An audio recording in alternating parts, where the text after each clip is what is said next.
Okay, now it says live. Cool. Yep, it's live.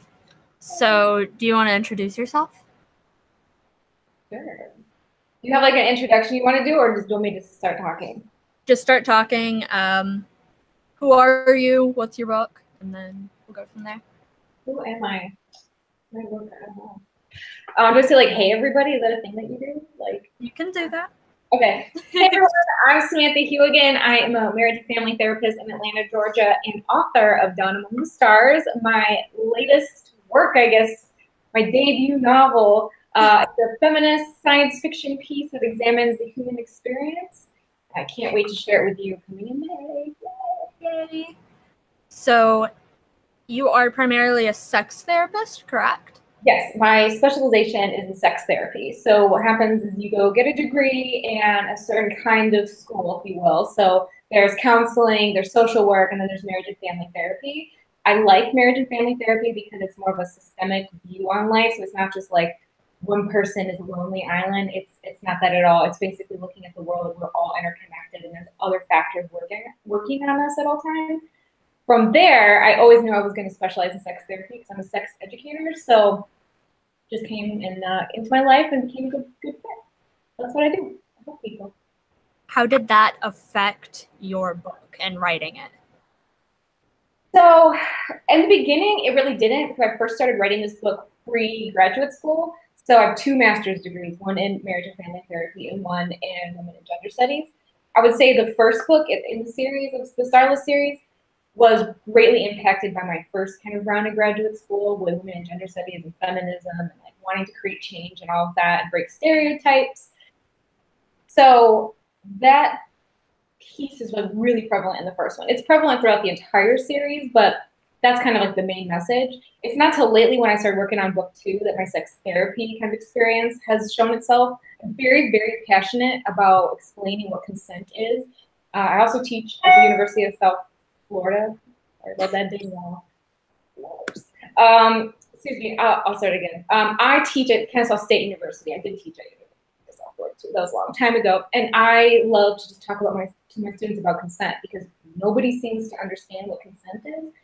So in the second book, Dating Starlight, that's where I want to start looking at sex therapy and talking about consent and talking about healthy relationships and romantic relationships, not these ones that we see in like Twilight and kind of sort of in the Hunger Games where people are just kind of acted upon by outside forces, usually stronger, more powerful males.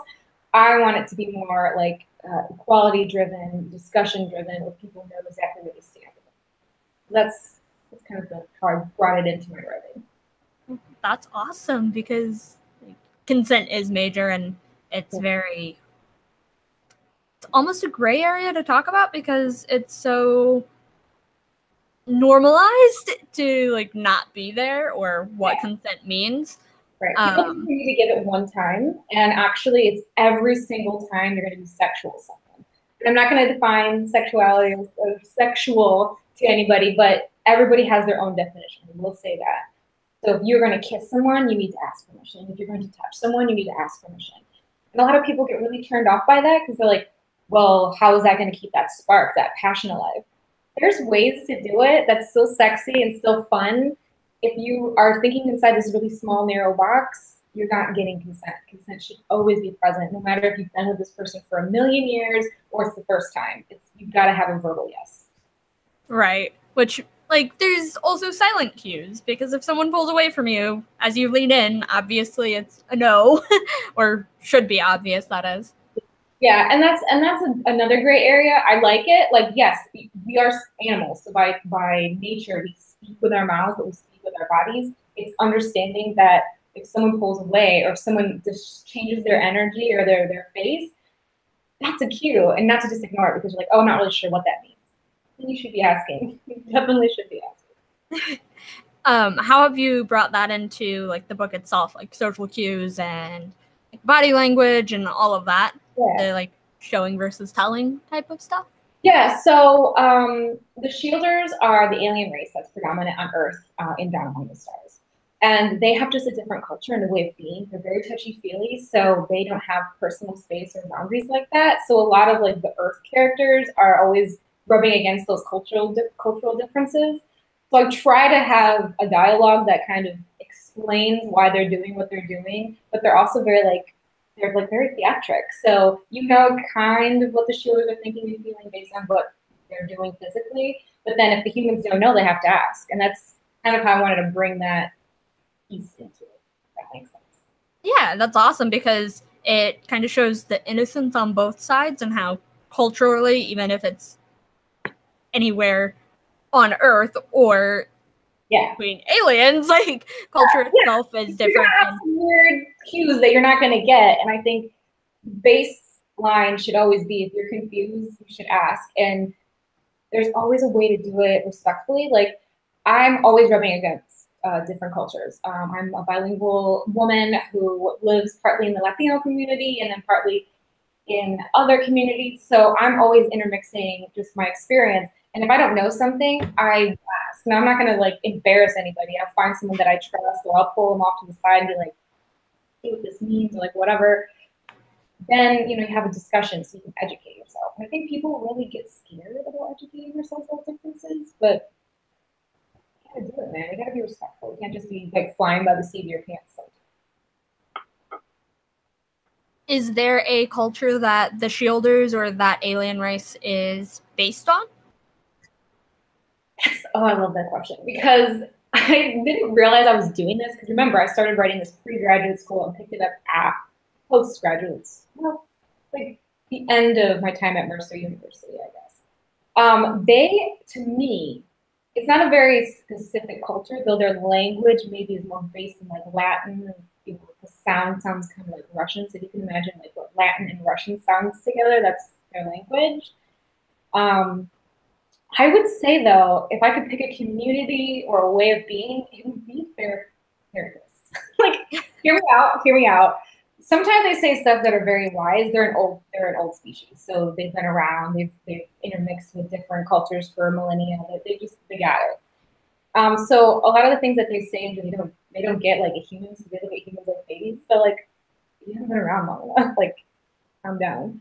So a lot of like their mannerisms and the way that they speak and how they think kind of reminds me of a therapist, where they're just like, it'll be fine, it's fine, you're gonna be fine, like don't worry, everything will work out. Just very chill and very calm all the time, which can get annoying to some humans.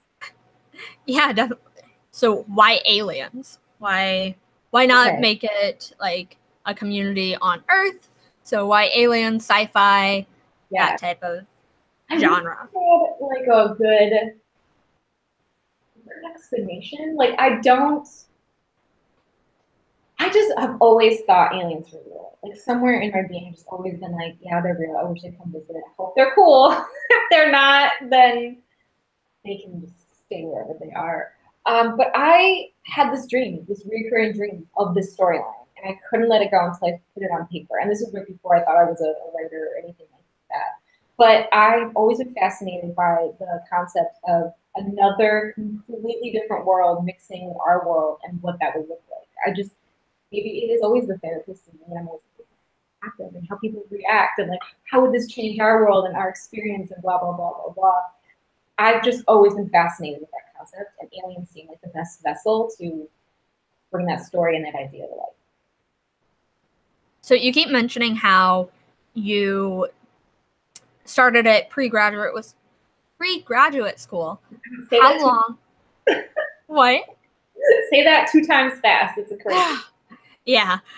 From the first concept of the book to now being published in May, how long did it take? I would say, I think it's going on 8 years now. Oh, wow. I didn't realize it had been that long. We've really been that long. Like, graduate school took 4 years, and it was something I just did that wasn't school. That was, like, I had the idea, and I set it down, went into graduate school, learned a bunch of stuff. Kind of picked it up in the summer when I didn't have classes or teaching or anything like that. And it was just an outlet that wasn't school, that wasn't reading textbooks, that wasn't writing academic papers, which I like doing that, of course, but it's a different beast entirely.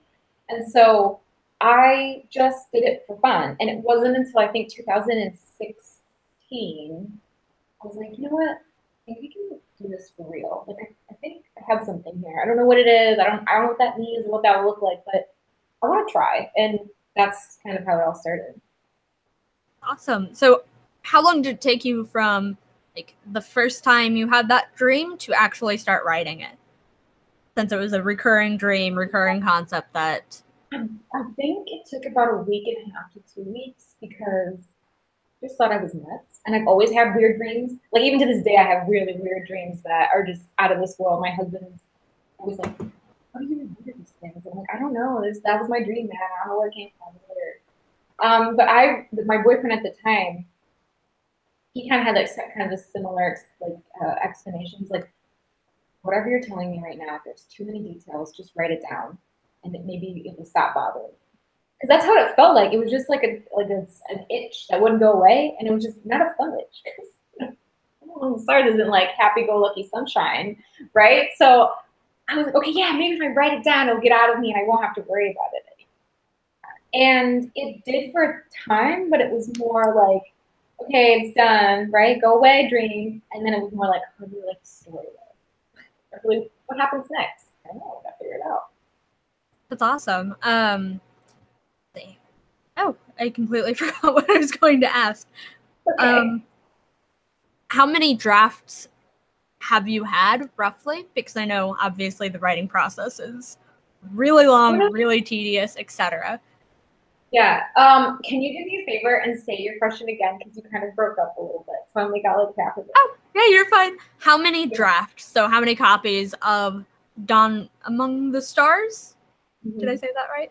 Yeah, I know. It's weird to say class, but it's Dawn Among the Stars. Well, I knew it as the Starless series for so long, and then you finally chose the title, so. I know.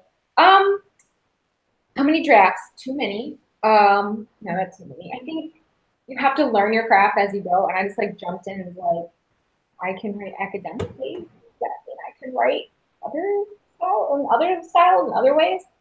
So I would say they were probably about 10 to 15 drafts. And a lot of that I attribute to the help from Hannah Bauman, who is an amazing editor.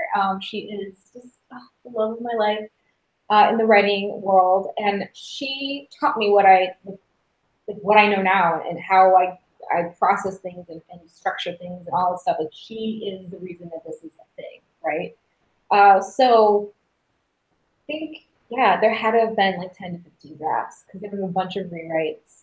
Even my publisher made me rewrite to drop like 20 to 30,000 words. I just think that's the nature of the beast. Like your first draft isn't going to be amazing.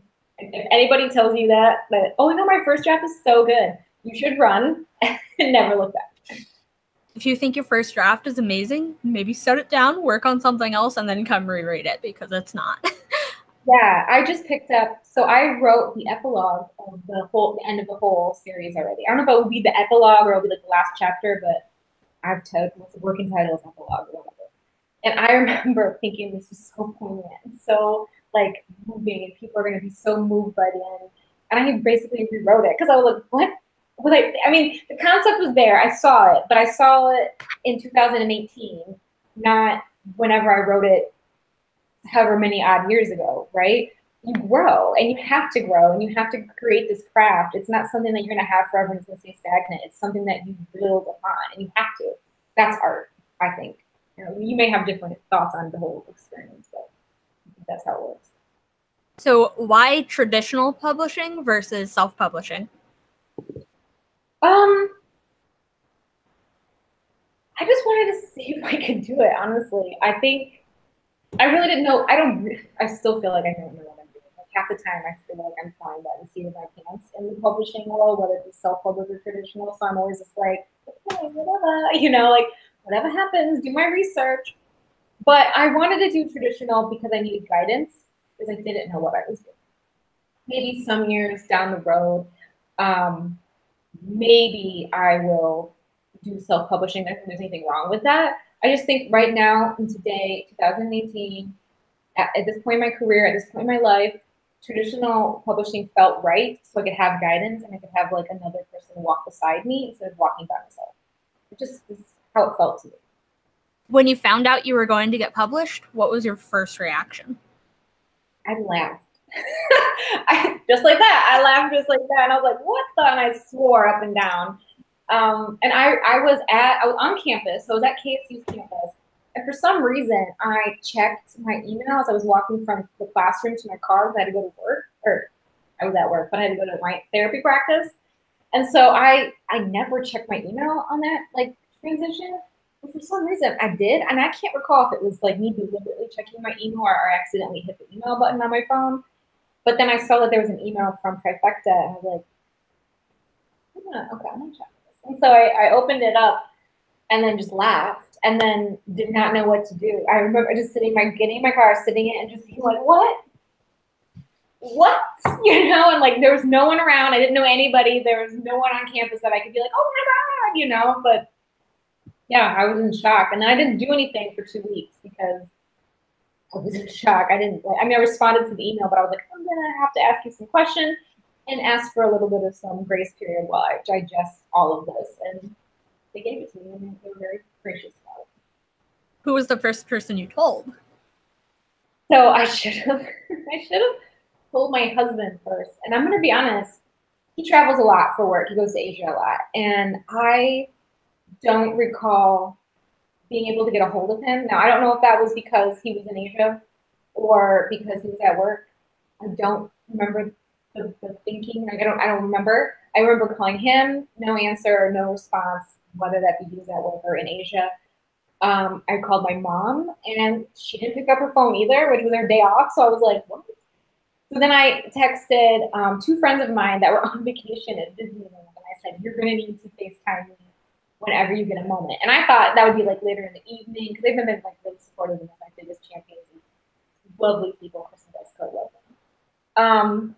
But I was driving, which is, in retrospect, very unsafe. I hope no one ever does this. But I was driving and they called me back. They FaceTimed me back. And I was like, oh no, okay. And they're going to be the first people I told. So I let them go. I had the camera on me and I was like, I'm driving, but I want to like talk to you. And I told them and they freaked out and they were in line for a Disney ride and everyone around them was like, what happened? And they flipped out. And we have it, we don't know if we have the video still, but we definitely have a picture of all 3 of us like FaceTiming where we're like, yay, you know? But those are the first people that I officially told. And then shortly after, everybody kept calling. So. That's awesome. That's so exciting. I can't imagine it because I haven't done it yet. How did your family react when they found out you were writing a book or found out that you were publishing or any of that? So, like my career as a sex therapist, a lot of confusion, a lot of misunderstanding, and a lot of just like, that's nice. I think just like sex therapy, writing is misunderstood a little bit unless you are a writer and you're in that world. You can be a reader and still not understand, like, it takes a long time for a reader to access the work, right? And my family was happy, but I still don't think they understand. I don't even know if they'd understand if they had a book in their hand. I don't think they get it. I know they were proud. They were like, yeah, you did it. But it felt like they didn't get why it was a kind of a big deal.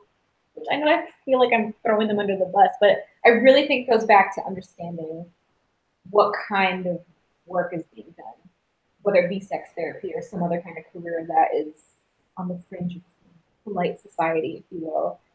I think writing is a hit or miss. Either know it because you're in it and you understand that community, or you're just like, that's cool. Like, I'm sure it's not hard to write a book.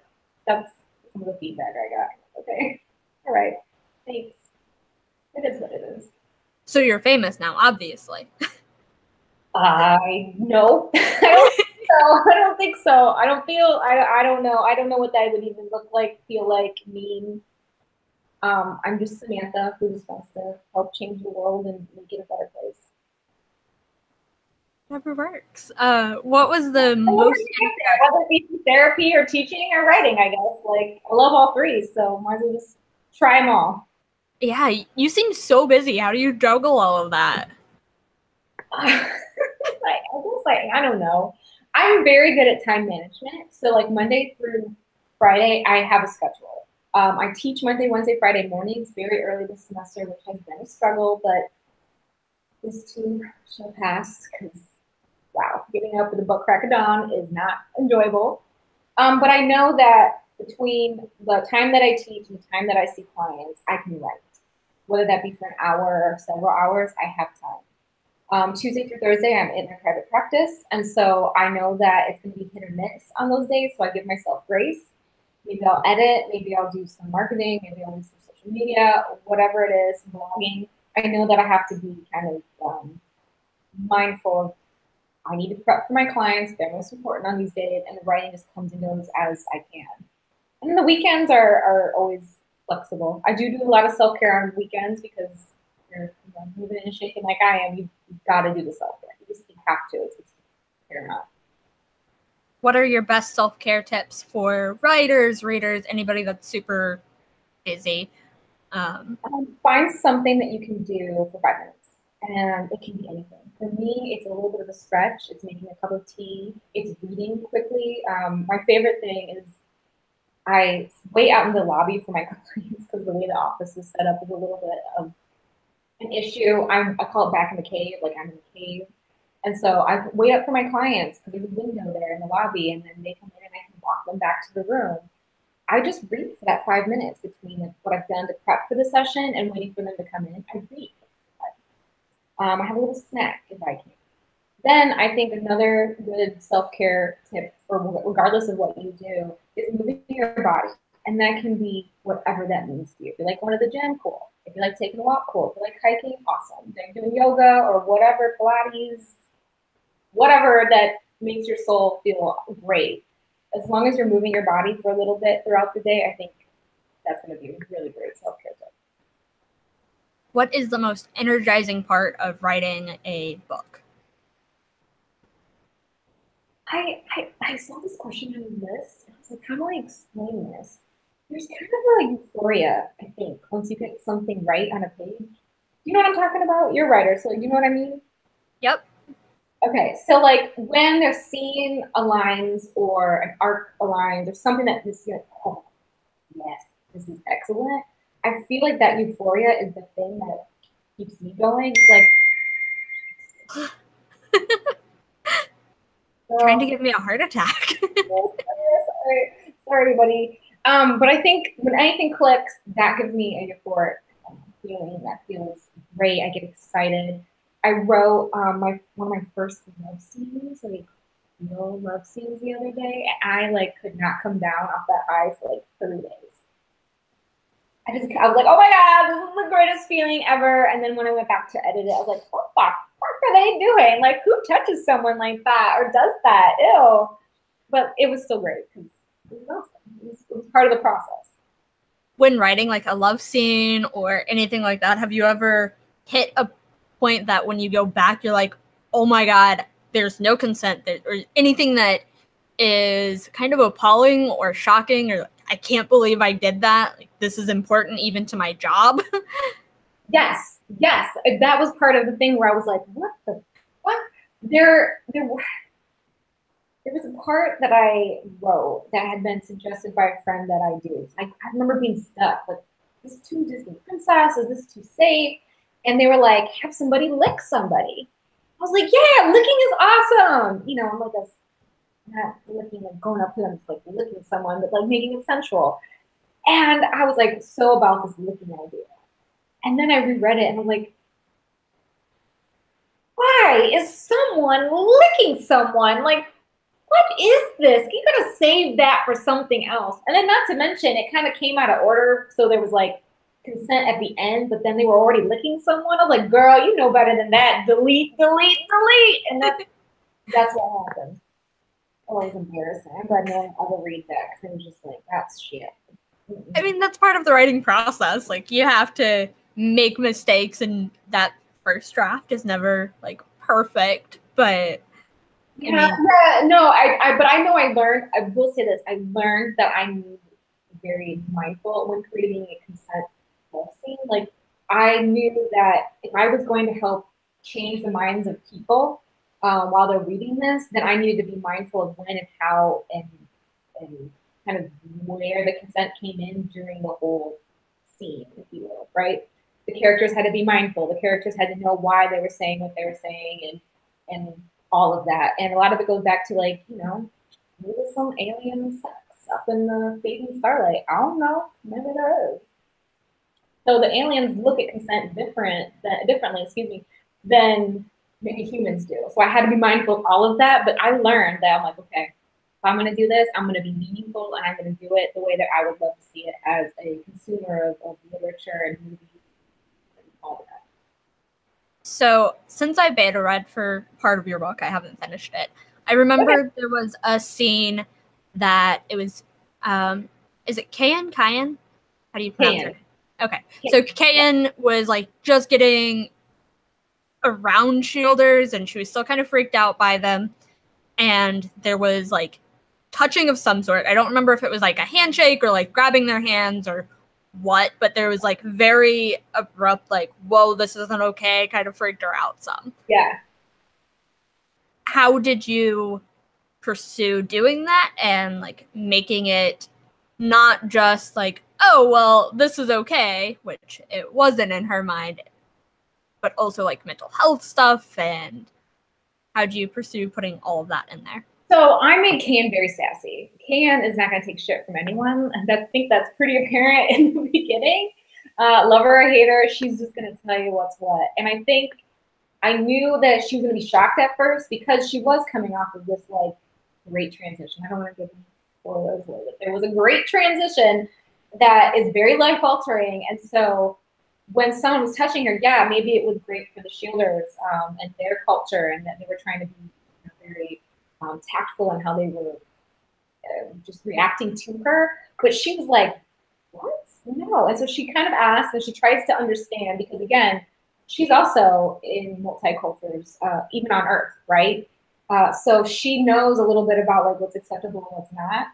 And so she voices it and she asks. And so she learns, okay, these people aren't just doing this to me to be rude. This is just who they are.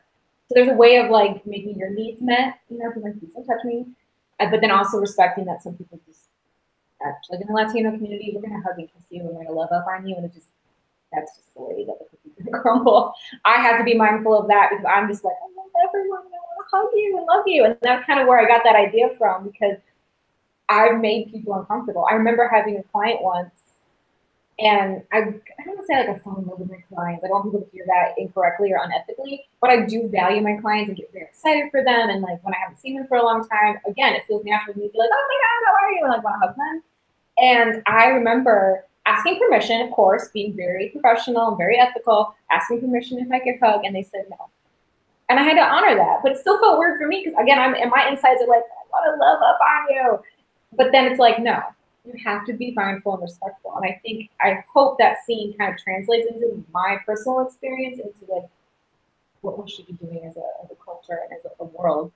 You can have one feeling, and guess what? It's all right if you don't act upon that because you have to be respectful about it. I really appreciate how you're putting all of that into like words and into the book and all of that because mental health wise, I have ups and downs. Like some days I am completely fine with hugging and like touching and like, oh, putting my hand on your shoulder or joking and any of that. Whereas other days I'm just like, don't touch me, leave me alone. What are you doing? This is my bubble. Get out. Yeah. And I don't know how like the first thought when I think like culturally, like touching and greetings is how like the French culture or how it's perceived on like TV a lot is like they come up and like kiss you on both cheeks, and if someone did that to me I'd probably freak out. Yeah. So like that's kind of how I saw that scene and the like anxiety, like what are you doing? Yeah. Yeah, it's the same exact thing. Like you have to be mindful, especially with people who do struggle with mental health issues, whatever that is. It goes day by day. And I really hope as the series goes on, we see Can kind of struggling. If I was to diagnose her, she's not my client. Again, being ethical. But she is your character. It's my character though, but I don't want to abuse my power as a therapist or what have you. But if she was my client, I'd probably diagnose her with generalized anxiety disorder already because she has a lot of panic attacks. So she could have like a panic attack, but it's more like this like high level of anxiety that's already there. I think it has manifested into anxiety because of her PTSD. So the PTSD is because aliens are real and that completely shut up the entire world. So that is going to affect people. Now, PTSD doesn't have to stay stagnant. Just like, okay, you're gonna have PTSD. It's gonna look like that. It can morph. If she already had anxiety before all of this, her anxiety is going to be increased, and it's going to come in forms of. That's how I diagnosed her. People can argue with me, but you got to read the book first. I really appreciate any mental health, like, just lost the word. Representation? Yes. That's exactly what I was trying to think of. So is your book single point of view or is it multiple point of view? Multi point of view. So I'm glad we're talking about like diagnosing and then like this multi point of view because Kayan does have a diagnosable and treatable mental illness. Then Melissa actually does something different where she kind of just changes personality because you think she's going to be one way when you first meet her. And then because of all the shit that goes down in rapid succession, she kind of gets into that survivalist mode, which is not necessarily a bad thing because we're humans, we're our animal, we want to survive. And so it's not like she doesn't see her switch in personality as something negative because I think that she's always had. She's just never had to call upon it. So you've got Kane with a mental health issue. You've got Melissa who's just trying to survive, and then you got Henry, who is the what I like to call him the anti-hero or like the anti-masculine hero because a lot of people, some better readers were the male variety, were very like I hate Henry. I'm like, why do you hate Henry? And they're like, well, he cares about Kane too much. So Kane and Henry, they used to date. There's a thing that's history. They used to date and they don't any longer. And he is obsessed with like getting back to her and like trying to, do what he can to make up for the shortcomings that had kicked off where they are in their lives. And a lot of men couldn't resonate with him. I was like, of course you can't, because the point isn't the Henry show. Science fiction really focuses on the male experience and what it's like to be this like rugged hero that saves the day. I was like, okay, we've seen it, we've done it, we've read it, good job. But this is a different take on science fiction. It's a feminist science fiction piece. So it's not the Henry show. He's not going to be, guns blaring, saving the damsels in distress. He's going to be a real human. I think it's rare to find readers that don't want to have this like escapism into heroism, which is fine. Like everybody wants to be the hero, but sometimes the hero is not guns blaring. It's being mindful and loving and doing what they think is right, even if we can't agree. If that makes sense. Yeah, that's male characters always seem to be very similar. And I mean, if we're being honest, males in real life tend to be very similar just because of how our culture has raised them. Yeah, and then if I may speak to that point, it's because we get more examples of what it's like to be male or present male than we do any kind of different person. So whether it's a gender fluid identity or a female woman identity, we don't get those kind of stories. We don't get those examples. And that's why we've seen what it's like to be a male in all kinds of perspectives and situations and historical moments in time. We know what it's like. That's why when we have something that's different, people are like, well, I can't get into this. Yes, you can, because not everyone's going to be coming in with this hero complex. Okay, so that's all I wanted to say. No, that makes sense. From what I've read so far of Henry, I didn't like him just because it seemed very almost toxic. Like it was represented some relationships and like or end of relationships I had and like that like what are you doing type of thing. Yeah. But I obviously haven't seen all of his character development and all of that. How had you approached writing a male character and trying not to make him a stereotype or any tropes? So you're not supposed to like Henry, first of all, so that's good. You're fine. You don't have to like Henry. He is problematic, and because that's like one mind, like the one goal is all about him. Supposed to be problematic. But I work with a lot of male clients. I know a lot of men, and if I ever had a question, I would go to the men in my life.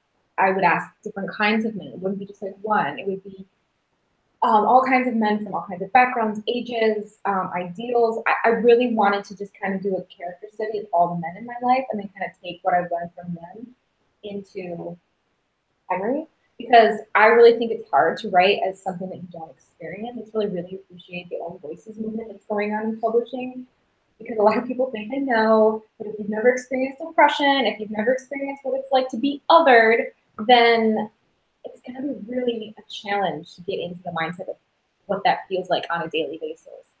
So Henry is problematic, and I'm really glad that you picked that up because he does represent kind of like the stereotypical male character that you get in these kind of romance-driven storylines, like the Edward Collins or Gale from The Hunger Games. Like they're very one-minded. They're very like centered on who they want, kind of predatory in a way. Though I know, like, you can argue Edward Collins is predatory because he's a vampire, but very like, I need this woman. She is mine. I'm going to love her. I was like, and she could only love me, and she is mine. No one else can have her. When Henry realizes that there's more responsibility on his shoulder as his storyline continues, he becomes less concerned with her, and again, more concerned with Earth.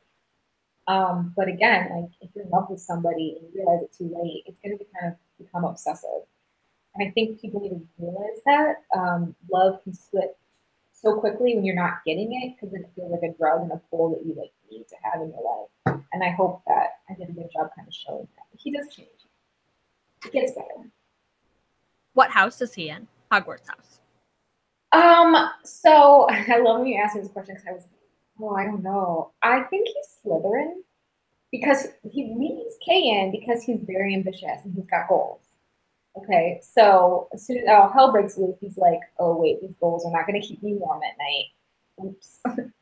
So I would say Slytherin because he does make the kind of wrong decision to follow his career, whether, I'm so sorry. You're fine. That was Target. Target wanted me to go shopping with them. Not today, Target. Not today. So he's in Slytherin because of his ambition, but he's also fiercely loyal. So yes, a lot of the tendencies that he has look a little bit unhealthy. He's also extremely loyal. And you'll see more of that as his line goes on because he runs into a couple of people that he feels beholden to, and then he sets the trajectory of some other characters to kind of help him out. So I will say he's extremely loyal, and Slytherins are known for that. That actually shocked me. I was thinking he was going to be Gryffindor, just because of like, not necessarily courage, but the like, give me the limelight type of thing. Yeah. What house is Kayan in? Kayan is Gryffindor. She has a lot of courage. Not only because she battles mental health on the daily, but because she will stand up for herself and her planet and the people that she loves the most. So she's very like, I'm going to do this and you can't stop me, and really try to do it for the good of the whole instead of like similarly. And what she does for a living is basically like social work. She's not a social worker per se, but she definitely tries to lobby for human rights and lobby to get like control back of Earth. So yeah, she's Gryffindor. She's all about that like save the day kind of mentality. And how about Melissa? Melissa is a Hufflepuff. She's a Hufflepuff, but again, when shit hits the fan, she's pretty damn strong. So watch out. That's what Hufflepuffs do. Exactly. I don't understand why people don't like Hufflepuffs, because I guess in the book they get a bad rap, but except Hufflepuffs are the ones that actually stayed and were like there through all of the stuff. Yeah, they were like supporting everybody. They're the therapists of the wizarding world, but people want action, and I'm like, you know what? No, I want a Hufflepuff, because if I'm going to be in danger, I'm going to need to be able to go somewhere and just like decompress and do some self-care with people who actually care about me. Hufflepuffs are there for everybody versus just themselves. Yes. So why did you choose multiple point of views? I thought it made sense for the story, because if we follow one, you lose kind of like what it's like elsewhere. You know what I mean? So I didn't want to do like the traditional military storyline where it's like, we already know how to fight, we gotta shoot them up, blow them up, yay.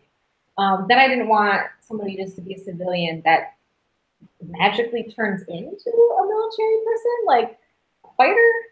I never got that. I'm like, first of all, if I'm planted into a dangerous scenario, I'm not going to really change that much. I'm going to call upon my strengths and learn a few things, but I'm not going to change from like this loving hippie to, this like cold-hearted killer. Maybe if you push me enough, and I'd be like, hey, I'm going to take you back to the shed. But you're not going to know we're going to the shed because I'm going to be therapizing you all the way there. Right? That's it. That's still not going to be a complete 180 of character. So I just wanted to show different aspects of like the end of the world kind of scenario. So do you describe your book as like a dystopian or anything like that, or is it just sci-fi? I guess it could be a dystopia, but I think it's pretty much in science fiction. But I'm open. I don't like it. Sounds really well, but when I first started, I didn't start being like, I need to write in this genre because this is where I read and I love it, blah, blah, blah.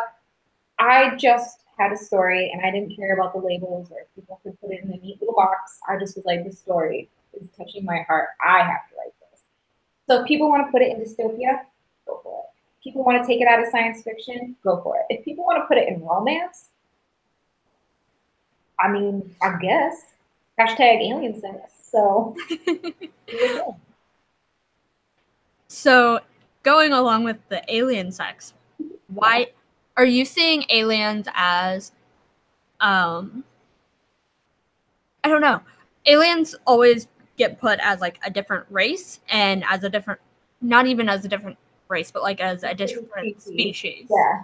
So are you putting them more into a different culture and different race and therefore it's okay? Or would somebody I see what you're saying. Is it weird to mix species? And that's so fun because I worry that people weren't going to get behind the fact that you could reproduce with aliens. Like, we're not sure if they could biologically. But it kind of has. So would our drive for sexuality, because we're sexual beings, want to kind of tickle the pickle? I don't know. I played with it like it was a different culture. And I looked at it as we're all going to evolve differently based on our environment. So we're humans, and the way that we are because of our environment, how our ancestors had to adapt. I would assume Seleucia is their home planet, that they would have to grow and evolve depending on what they had to deal with on Seleucia. That's how I came at it as a researcher. Like, what makes sense? What goes, what comes after the, organisms come together and create stuff and different atoms and whatever. I just was like, you know what? Yeah, I think there's some part of the DNA that there may be similar, or like a possibility. We'll see what happens. Biologically, are the shielders similar to humans? Like, do they have the same organs? Do they, like, or anatomically? Yeah. They're similar in the sense that they have similar body parts. They have hands, feet, eyes, legs. Females don't have breasts. Everybody has breasts, but they're not like sexualized breasts like humans are. And so therefore, the shielders don't really like care about breasts. They're like, that's cool.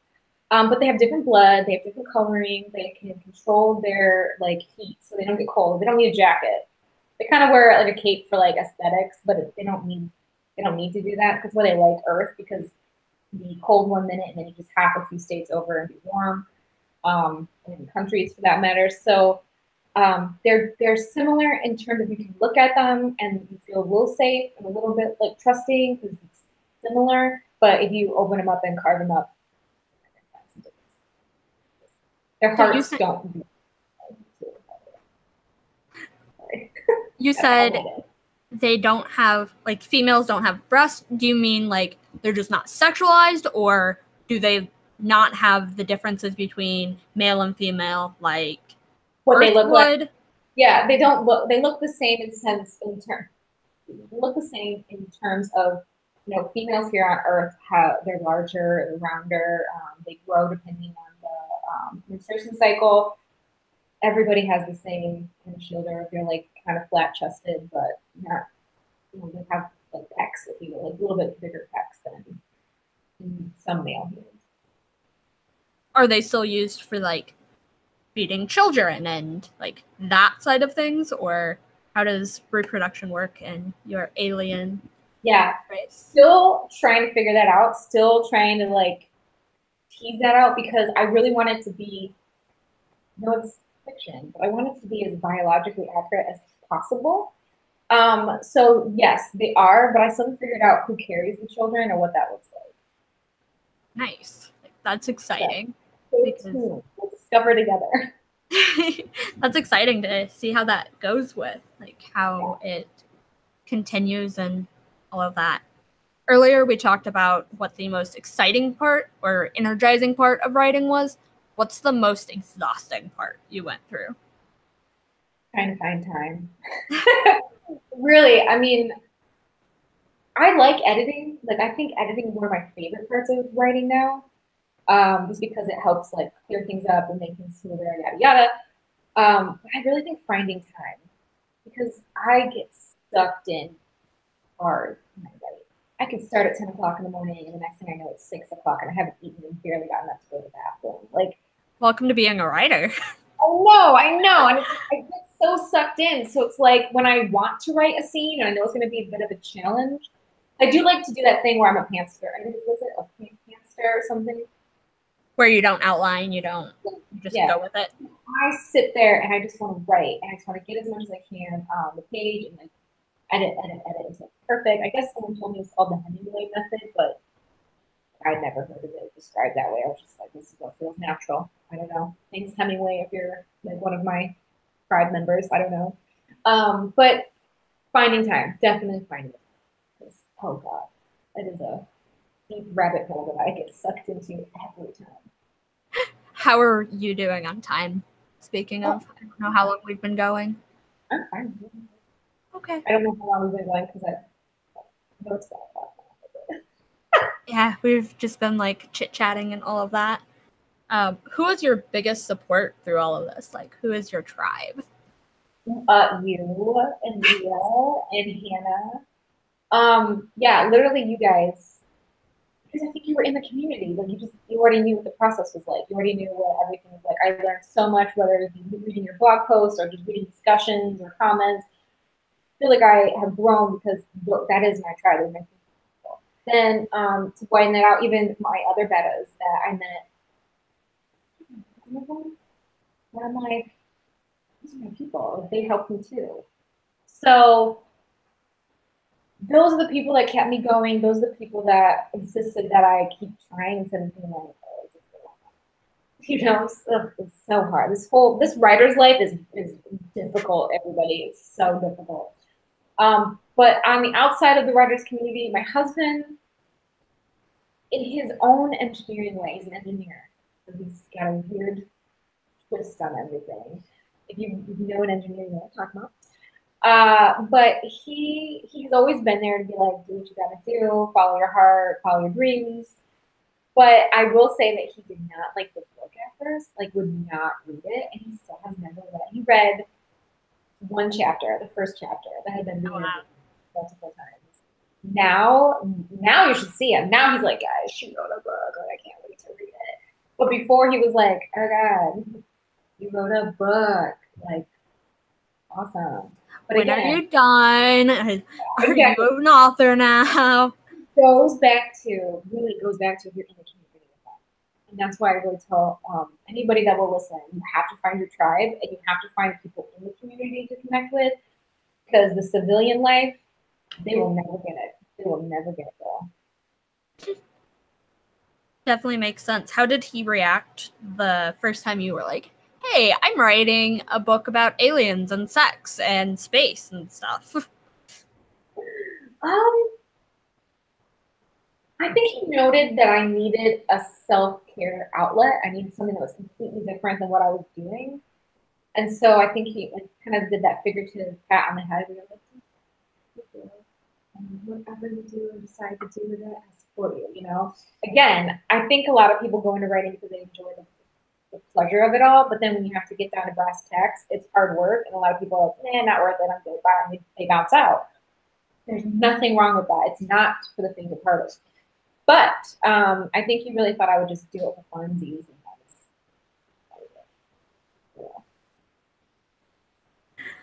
Sorry, she started biting my. Because I saw that, I was like, oh my god, did they see that? Like, yeah, she started biting my sock and was like, "What are you doing?" Yeah. Just like earlier, she was like in my hair. Oh my gosh, I saw that, but I didn't want to say anything because I can't remember how it was like working. If it were like went back and forth or whatever, and I was like, she looks mad. Well, on my screen, like what I'm recording, it's not seen, but on like YouTube Live, they would be able to see the bottom corner where so I'd be like this big versus when you're talking full screen. So Okay. That's why I was like, do I say anything? I was just like, oh my god. Yeah, she's behind, like between my back and the chair currently. Oh my gosh, I love it. Very similar to cats in the sense of just like, I'm gonna go here. Yeah. Rocky's dead to Will. He's still sleeping in his bed. Oh, she's so cute. And she's very active right now. She's like, She what you doing? She's like, I'm gonna support this book too. Tell all my hedgehog friends. Everybody read it. I love it. Well, I think that's all I have for you. Okay. I'm sure I could think of other stuff, but I asked questions that I didn't even plan on asking. I know, I liked it. It was so natural though. And then I felt bad because I think in the beginning I was just like, I don't know. Then I feel like we got to a better like place. I was like, okay. Yeah. In the beginning, we both were like still trying to get into it, and you're like, tell me about your book, and I was like, I wrote a book. It was like every time someone wants to, I'm like, yeah, I wrote a book, and that's all I want to say. And I'm like, just pick it up and read it again. Yep, no worries. I completely understand that. People ask like, "Oh, what are you writing?" It's like, "Well, I write a lot of things." What do you mean? What am I writing? Someone asked like, "What are you working on? Like, do you have anything that's a work in progress?" And I was like outside of Starless? No, because I've only written Starless. Like, am I supposed to have other stuff right now? Like, I have blog stuff. I got short stories. Ow. Really? I think I can write other stuff. I don't know if I'm the kind of writer that I can't write like other storylines. I feel like they'd sound like the characters that I'm currently with. What character did you identify most with? Like, is anybody? Oh, Can. Oh, yeah. Yeah. But I can relate to Melissa in terms of like family dynamic because you haven't read her part, have you? I don't think so. Yeah, so you'll like her family dynamic. That's hashtag family therapy. And then I feel like Henry is me if I was a guy, and then he represents my one-track mind, so I get really focused on it. That's fun. Plug yourself. Where are you on social media? What's your website? All of that. I am everywhere, and I wish I had an easier last name people to write, but or spell out, excuse me. But I'm writing a lot all the time, at least once or twice a week. I blog about different things, whether it be the writing process, the books that I've read and reviewed, or therapy stuff. So you can always come over there and ask me questions or figure that out. But I'm at SamanthaHeuwagen.com. That's HEUWAGEN.com. And I'm all over the internet. Like I have got Instagram that I post a lot on that I like kind of see behind the scenes. I got Starless. The Starless series has its own Instagram. It's just at the Starless series. Then I'm on Twitter, kind of just figuring out Twitter, kind of being an asshole. I feel like I'm an asshole always on Twitter. Like, I feel like I just say whatever I want. Welcome to Twitter. Yeah, if you like that and you think I'm sassy and it's fun, I'm at Twitter at @Heuwagen. I have a secret Facebook group that just launched a couple weeks ago. I think it was like you and Leah kind of put me over the edge because I did not like my professional Facebook page. It was kind of drove me nuts. Facebook has so many changes, and all social media does. I really wanted to be connected with the fans, if you will, or the people who like aliens as much as I did, or people who wanted to read the book. And then I wanted a place where we could all talk smack about the characters. That's my only goal in this whole process is have other people to talk about this book with besides myself. Besides being like, girl, did you see what Kane did? Oh. You know, like that's a one-sided conversation. I need more people. Like that's why I made the group. We're having fun so far. So. Are you going to be writing any like short stories or anything like that along with it? I have one short story in mind, but the thing I have to be careful with is giving away details. A lot of the stuff people told me to write a short story about gives away like a history or kind of like an ideal or a cultural glimpse, right? So I have a couple that I've been thinking about and wanting to write and work on, but I haven't decided when I want to release those. Because I don't want to like release it too early when nobody knows who I'm talking about. So in the summer, probably into the fall, there'll be a couple short stories based off the Starless series.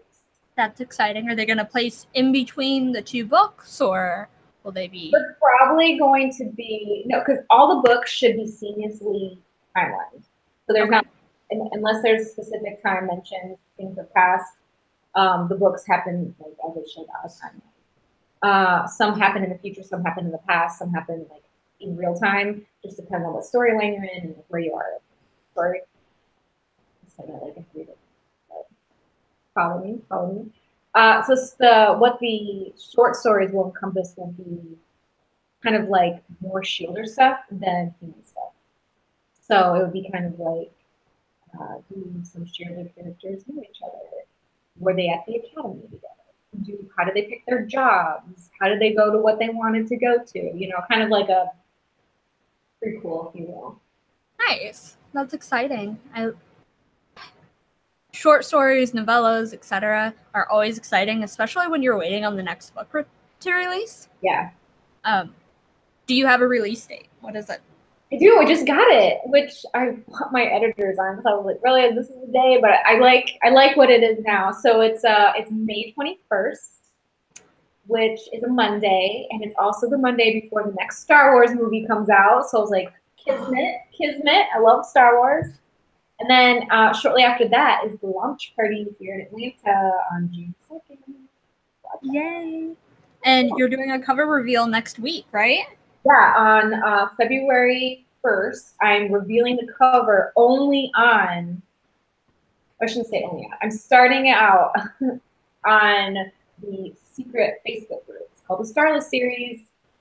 Just type it in the box, you'll find it, I'll let you in, it'll be great. But I'm starting there, and then as the day goes on into Friday and into the weekend, I'll be revealing it slowly across all my platforms.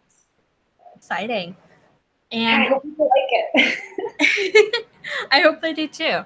And you have a YouTube channel, right? Yeah, I forget. I always forget. Not just mine. So I work with another sex therapist. His name is Chris Bellows. We host the show Spilling Tea with Samantha and Dr. B. We answer sex, relationship, love questions. We talk about hot topics. We harass each other and just two sassy individuals that just tell it like it is with no shits given. We just filmed a couple new videos that are going to be in February. We did a question and answer video. We did one about robot sex, which I had to drop some alien sex in there. So robot sex? Robot sex, technology, it's growing, it's becoming a thing. And then, I had to add like alien sex to that because I'm not going to have sex with a robot, but by golly, if the alien is hot enough, I will have sex with him. Who knows? Maybe you already have. Maybe your husband is an alien. He's of the alien tribe engineer. Yeah, for sure. Hope he doesn't watch this and get offended, but I love engineers. They're great people. There's, you got to be a special kind of breed. You got to be a special kind of breed to be a writer, just like you got to be a special kind of breed to be a sex therapist. It takes all kinds. So. Is your husband like in any of the characters? No. I do feel though that he would do exactly what Henry did because, like I said, my husband traveled a lot, we get separated a lot, and because of his storyline, I'm always like, oh, what happens if something bad happens and you can't be together? What's the drill, right? And I think he would definitely be like Henry and definitely try his hardest. I mean, I would too, of course. Don't get me wrong, but that's kind of why based off a little bit the dilemma, you know. Yeah, like, Mike is that. I don't know if he would like kill people and fight like the rest of them, but he would definitely be like, I gotta get back to Samantha, and that's all I care about. Well, that's exciting, and I hope he's not as toxic as problematic as Henry is, at least in the beginning. I wonder how many chapters you've read of him, because he's not very toxic for long. I think he just, when you're in love, man, you got a one-track mind. Fair enough. Sometimes depends on the situation and yeah, they are not together. I will be clear, they are not together. It would be different. Two married people, they're like, oh my god, how do we get back together, right? Oh, absolutely. Right. Versus like it's different, but because they're not together, that's why it's problematic. It's a little crazy, but I do know in one of the chapters she does give him permission to like, I don't think like, I think she, yeah, in her chat, in her side, she's like, just come, yeah, come back to me, like come back. But I don't know if he hears it the way that she says it. She's just like, don't be alone. Like he's like, I have to get to you and save you. Like, what are you saving with them? Everyone's I get to be with you, and this is okay. Not just be safe and like, you're welcome. yeah. But that's a good point about communication as a whole, right? Like, we hear what we want to hear, and he wants to hear, I'm going to save you. I'm going to go ahead. Henry. Good luck to you. Well, thank you, and this has been awesome. So I hope to see more and to pre-order and all of that fun stuff. So much to do, but I'm pumped and I'm excited to share. And come find me on the internet, guys. Come find me. Thank you. Bye.